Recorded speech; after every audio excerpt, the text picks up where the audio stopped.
The giant space station floated in the darkness between stars. It was bigger than most moons, made of strange crystal that glowed with soft blue light. Inside the station, the Galactic Council was meeting. Today they would decide what to do about the humans. Jake Harrison walked down the long hallway toward the meeting room. His blue uniform was clean and pressed. The medals on his chest showed he was a commander in Earth's Space Navy. He had traveled for 3 days to get here. Now he would speak for all of humanity. The meeting room was huge. It looked like a giant bowl turned upside down. Seats filled the curved walls, going up and up until they disappeared in shadows. In each seat sat a different kind of alien. Some looked like giant bugs.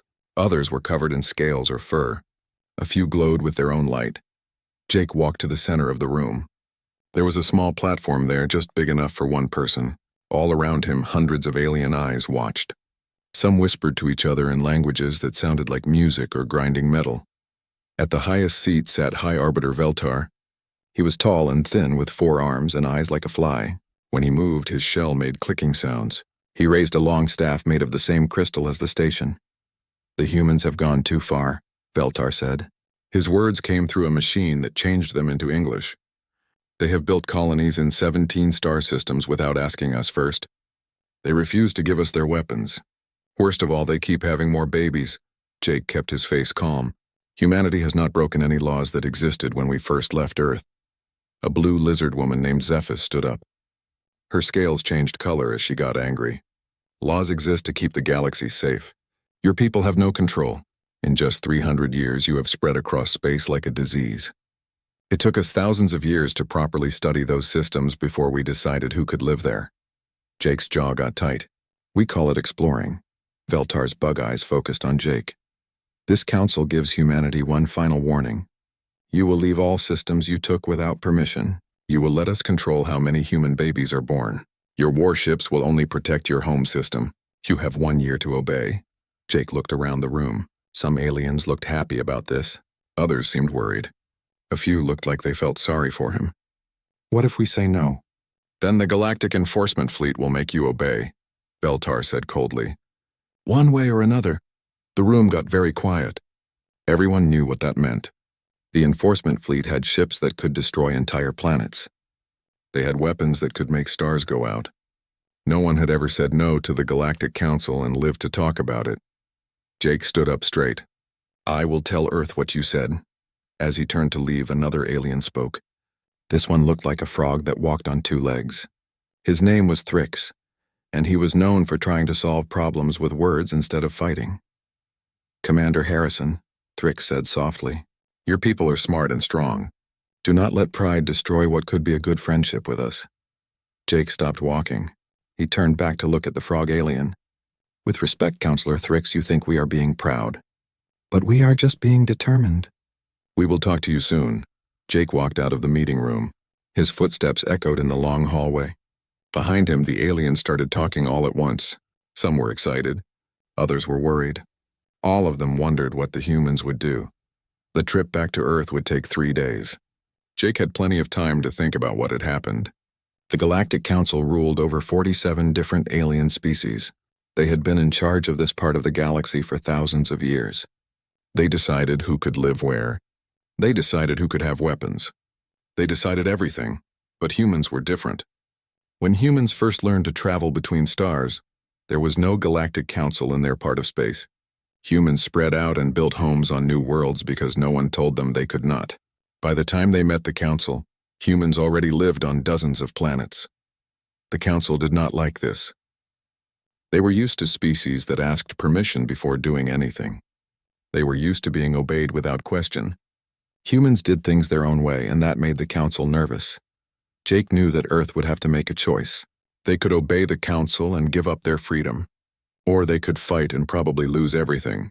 There was no good answer. As his ship flew through the darkness between stars, Jake thought about his home on Mars. He thought about his sister's family on Europa. He thought about the millions of humans who had never even seen Earth but called themselves human anyway. All of them were counting on what happened next. The Council thought they were being generous. 1 year was more time than they usually gave. They expected humans to be grateful for the chance to surrender peacefully. They expected humans to see that fighting was hopeless. But Jake knew something the council did not understand. Humans had a saying, "You can take our lives, but you cannot take our freedom." It was an old saying from Earth's history. It meant that some things were worth dying for. The question was whether Earth's leaders would feel the same way. In a few days, Jake would find out. He would give them the council's message. Then humanity would decide its fate. Outside his ship's windows, the stars looked cold and distant. Each one might have planets with alien life. Each one was ruled by the Galactic Council's laws. Soon, Earth would decide if humans would bow to those laws or write their own. Jake closed his eyes and tried to sleep. Tomorrow he would be closer to home. Tomorrow he would start the most important conversation in human history. Tomorrow everything would change. The meeting had been going for 18 hours without a break. The Emergency Assembly of United Earth brought together leaders from every human colony. They sat in a giant room under a clear dome that showed the blue sky above. But no one was looking at the sky. Everyone was looking at the screens that showed faces from across human space.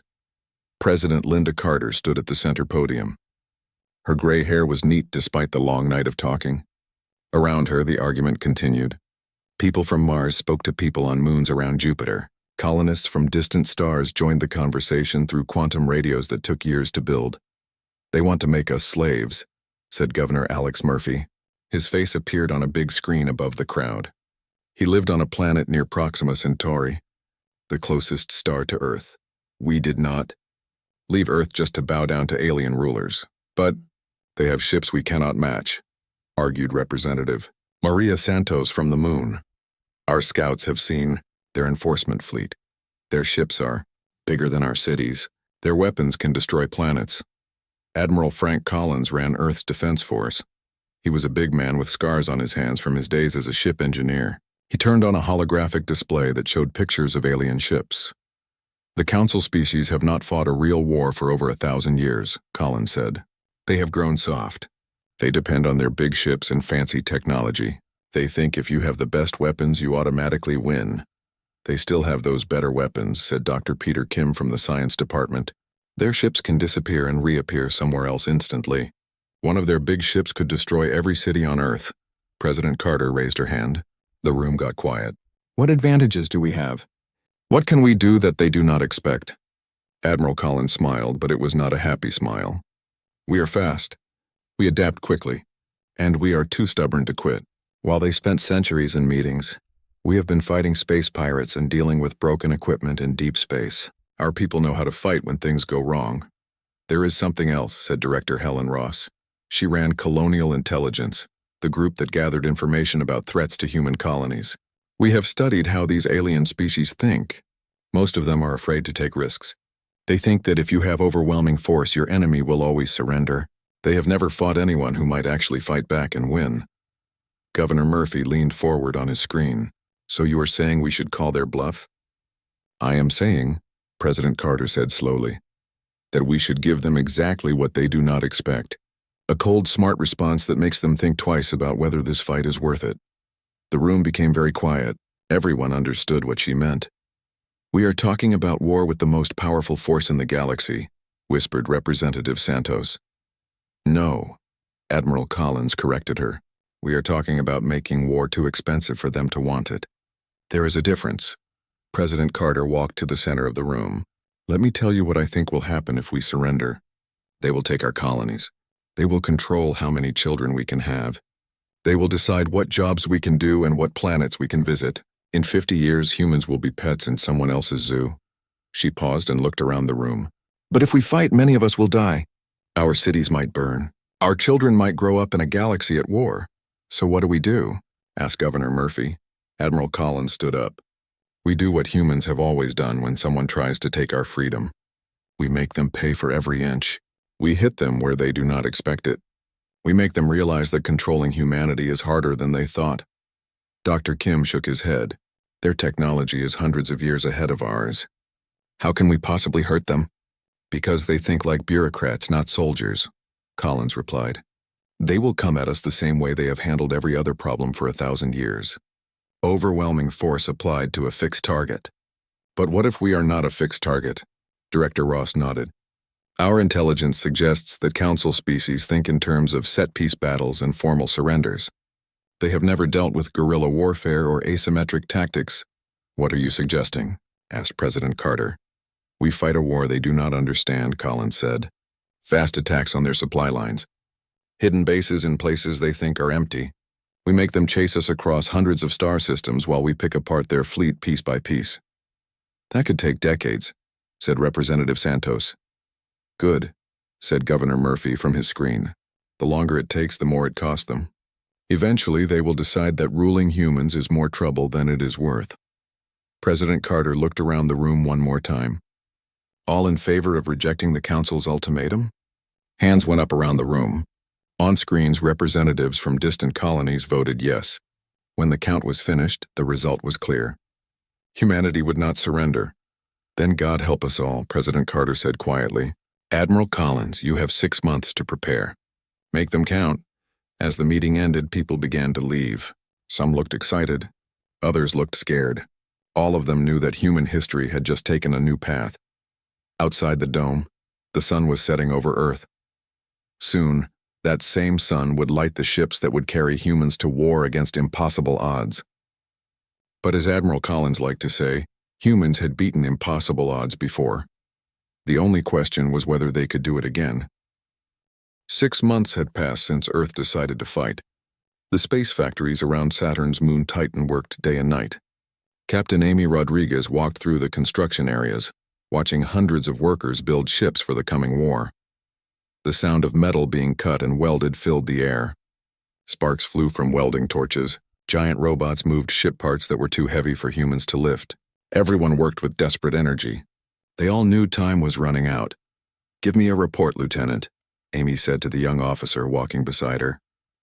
Lieutenant Chris Anderson looked at his tablet computer. All of our Raptor destroyers now have the new quantum torpedo systems. We have finished stealth modifications on 80% of our frigate fleet. And the special project, he stopped talking and looked around nervously. Speak freely, Anderson. No one can hear us here. The special projects are ahead of schedule, ma'am. Project Prometheus has 3 working prototypes ready for testing. Project Blackout has been sent to all Outer Rim colonies. And Project Seedling, he swallowed hard. Project Seedling is active in 17 star systems. Captain Rodriguez nodded. Earth's response to the Council's threat had been fast and complete. While diplomats bought time by asking questions about the ultimatum, Earth's military and scientists had worked without stopping. In the outer solar system, her sister ship, the UES Defiance, was testing humanity's first attempt at copying Council technology. The results were mixed but promising. Human engineers had found ways to make alien technology work with human fighting methods. What about recruitment? She asked. Colonial militias are at full strength and beyond, Anderson replied. It turns out that telling humans they cannot go somewhere is a great way to get volunteers. The Frontier Defense Force has tripled in size.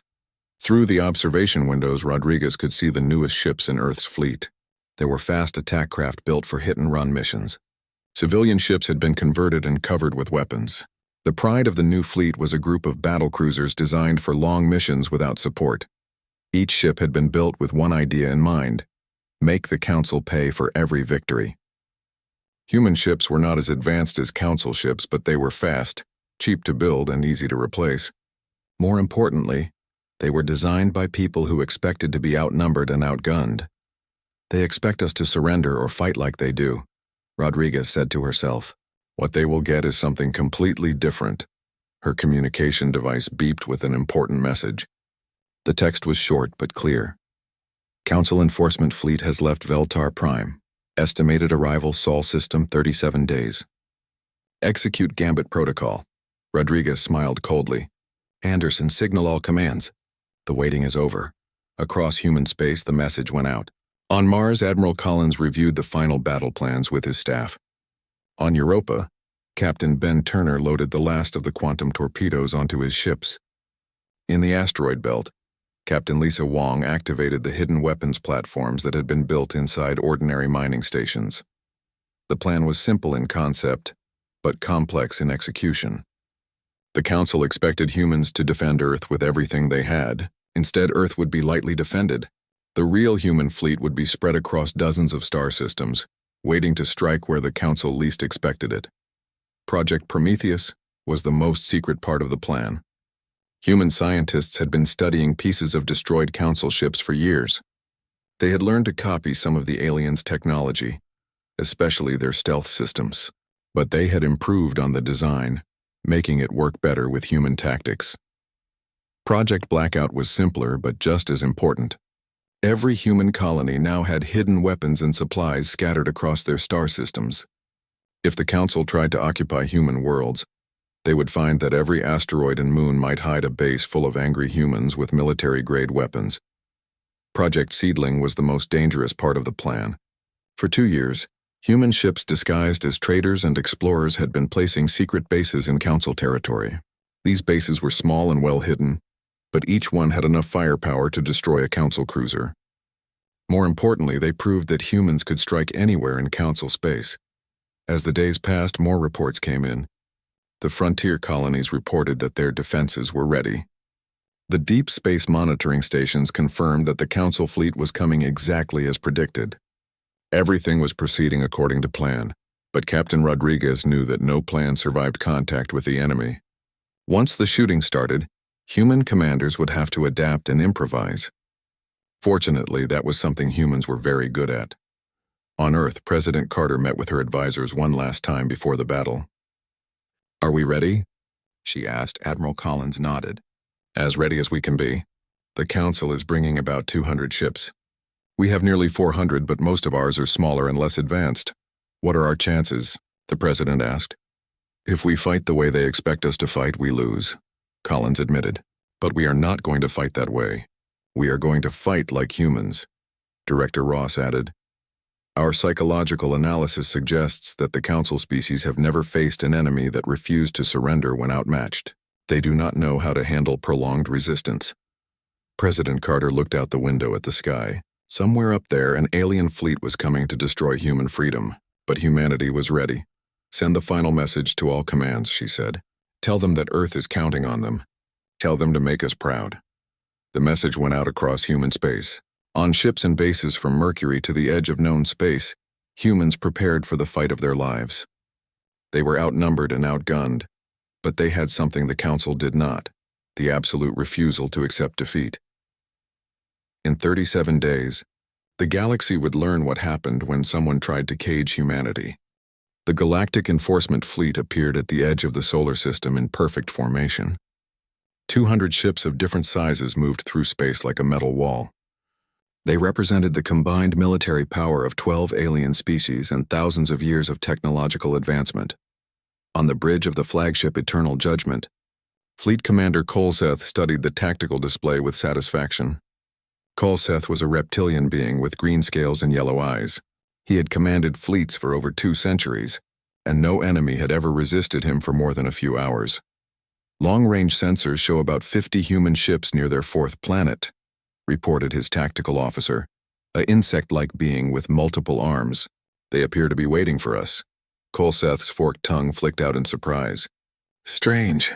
I expected them to try to run away or defend their homeworld with everything they had." The human formation became clearer as the alien fleet moved closer. Admiral Nancy Wright stood on the bridge of the UES Constitution, watching the enemy approach. Her force looked tiny compared to the alien armada, but that had always been part of the plan. Wright was a veteran of the frontier wars, where human colonists had fought space pirates and rogue corporations. She had learned that sometimes the best way to win was to make the enemy think they were winning until it was too late. "Open a communication. Channel to their lead ship," she ordered. The holographic image of Fleet Commander Kolseth appeared on her bridge. His scaled face showed polite contempt, the look of someone who expected easy victory. "I am Fleet Commander Kolseth of the Galactic Enforcement Fleet," he said through his translation device. "You will surrender your ships and submit to Council authority immediately." Admiral Wright's expression was cold as winter steel. "I am Admiral Nancy Wright of the United Earth Defense Force. Your terms are unacceptable." "Then you choose death over wisdom," Kolseth replied with a dismissive gesture. "Your small force cannot possibly—" His words were cut off as alarm sirens began screaming throughout his fleet. From what appeared to be empty space, nearly 300 human ships suddenly became visible. They had been hiding using advanced stealth technology, and now they surrounded the alien fleet on all sides. "What sorcery is this?" Kolseth demanded, his calm demeanor cracking. "This," Admiral Wright said with deadly calm, "is what happens when you threaten humanity. You wanted our answer to your ultimatum. Here it is." The human fleet opened fire as one coordinated force, but they did not use the massive energy beams that the Council expected. Instead, clouds of kinetic projectiles and strange torpedoes that seemed to bend space itself flew toward the alien ships. Vessels that had appeared to be simple frigates revealed themselves as carriers, launching swarms of small attack craft. The Council ships began to respond, their powerful shields absorbing the initial barrage. But then something impossible happened. Several alien vessels simply vanished. Not destroyed by explosions, not disabled by weapon fire. They just disappeared completely from existence. "Impossible," breathed Kolseth's science officer, a crystalline being whose body glowed with shock. "They have somehow weaponized dimensional phase technology. They are sending our ships into parallel dimensions." On the human flagship, Admiral Wright watched the battle unfold with grim satisfaction. Humanity's scientists had indeed learned to copy and improve upon Council technology, but in ways the aliens never expected. While the Council used dimensional phase technology for faster-than-light travel, humans had found a way to use it as a weapon. "Sir, the enemy is trying to reform their battle line," reported Wright's tactical officer, Lieutenant Karen Bell. "Not today," Wright replied. "Signal Attack Group Charlie. Execute Operation Swarm."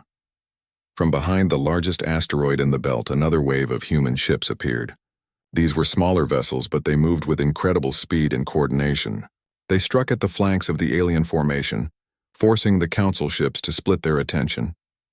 Fleet Commander Kolseth found himself fighting a battle unlike anything in his long experience. The humans refused to engage in the formal, predictable combat that had characterized galactic warfare for millennia. Instead, they hit and ran, appeared and disappeared, struck from unexpected angles with weapons that defied understanding. "Sir, we have lost 37 ships," his tactical officer reported. "The humans have lost only 12. How is this possible?" Kolseth hissed. "Our ships are larger, more advanced, more powerful."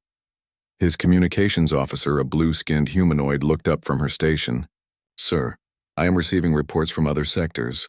Human forces have simultaneously attacked our bases in the Rigel system, the Vega colonies, and the Arcturus shipyards." Kolseth's yellow eyes widened. "Simultaneous attacks? How many ships do these humans have?" The answer came from Admiral Wright's voice, broadcast on all frequencies. "Commander Kolseth, you have 10 minutes to begin withdrawing your fleet from this system. Every minute you remain, more of your ships will simply cease to exist. We have been planning this for months. Your intelligence was wrong about everything." Kolseth looked around his bridge at his panicking officers. In his 2 centuries of command, he had never faced an enemy that fought this way. The humans seemed to be everywhere at once. Their ships used tactics that made no sense according to established military doctrine. Worst of all, they seemed to actually enjoy fighting against impossible odds. "Sir, Admiral Wright is correct," his science officer reported. "Our analysis suggests that for every ship we destroy, they can afford to lose 3 and still maintain operational effectiveness. But they are destroying our ships faster than we anticipated. At this rate, we will lose half our fleet within the hour. And the dimensional weapons," added the tactical officer. "We have no defense against them. They could eliminate our entire fleet ship by ship." Fleet Commander Kolseth had 2 choices. He could continue fighting and likely lose most of his fleet, or he could retreat and face the shame of defeat. Neither option was acceptable to his reptilian pride, but the mathematics were clear. "Signal the fleet," he said through gritted teeth. "We withdraw to regroup and reassess." As the alien ships began to pull back, Admiral Wright allowed herself a small smile. The first phase of humanity's war for independence had succeeded beyond their wildest hopes. The Council had learned that humans were not just another species to be easily controlled, but Wright knew this was only the beginning. The Council would be back with more ships and better tactics. The real war was just starting. "Signal all commands," she ordered. "Phase 1 complete. Begin Phase 2 immediately." Across human space, the message was received and understood. The galaxy had seen what humanity could do when cornered. Now it would learn what humans could do when they went on the attack. 3 months after the battle at Sol, High Arbiter Veltar sat across from President Linda Carter in a conference room aboard the neutral station New Geneva. The space station was built specifically for this meeting, positioned halfway between Earth and Council space. The human leader looked relaxed as she read through the proposed treaty documents. "Your terms are unprecedented," Veltar admitted. His compound eyes reflected both confusion and grudging respect. "In 3,000 years of Council history, no species has ever dictated conditions to us." President Carter smiled pleasantly. "Perhaps that has been the problem all along. When you have never been challenged, you forget that real negotiation requires two willing parties, not one master and one servant." The battle at Sol had lasted only 6 hours, but its effects had shaken the entire galaxy. The enforcement fleet had retreated after losing 37 ships to weapons and tactics they had never seen before. More shocking, human forces had appeared in 11 different council systems at the same time, proving their reach was far greater than anyone had suspected. Councillor Thrix, the amphibian diplomat, was also present as a neutral mediator. He leaned forward with interest. "Your seedling operations were particularly creative, President Carter. You established hidden bases in our own territory. How long had you been planning this?" "Since the day we left Earth," Carter replied honestly. "Humans have a saying, hope for the best, prepare for the worst. We hoped for peaceful coexistence with our galactic neighbors, but we prepared for the possibility that you might try to control us." The truth was even more impressive than Veltar had initially understood.